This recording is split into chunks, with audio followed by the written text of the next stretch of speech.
আর মাত্র কয়েক মাস এপ্রিল মাসে বিদায় হবে। আশা কর্মীদের ওপর পুলিশি হেনস্থা নিয়ে পুলিশ এবং রাজ্যকে কটাক্ষ করলেন বিরোধী দলনেতা। আশা কর্মীদের স্বাস্থ্য ভবন অভিযানের পূর্বে রাজ্যের বিভিন্ন প্রান্তের আশা কর্মীরা অভিযোগ করেছিলেন পুলিশ তাদের স্বাস্থ্য ভবন যেতে বাধা দিচ্ছে। কোথাও তাদের গাড়ি থেকে নামিয়ে দেওয়া হয়েছে, আবার কোথাও ট্রেনের টিকিট কেড়ে নেওয়া হয়েছে।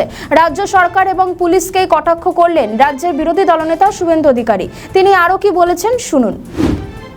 স্বাস্থ্য ভবনে যাওয়ার আগে আশা কর্মীদের বর্বর সরকার, ইতর পুলিশ মহিলাদের উপরে যেভাবে অত্যাচার করেছে গোটা রাজ্য জুড়ে, আশা দিদি বোনেদের উপরে, এটা সমর্থন করা যায় না। শিয়ালদা হাওড়া স্টেশনেও গোটা রাজ্য জুড়ে করেছে, বিভিন্ন জায়গায় করেছে। বাস থেকে ড্রাইভার নামিয়ে নিয়ে রাস্তায় ছেড়ে দিয়েছে মহিলাদের। এটা বর্বর সরকার ছাড়া আর ইতর পুলিশ ছাড়া হয় না। গোটা বাংলা দেখছে, আর কয়েকদিন আছে, এপ্রিল মাসে বিদায় হবে।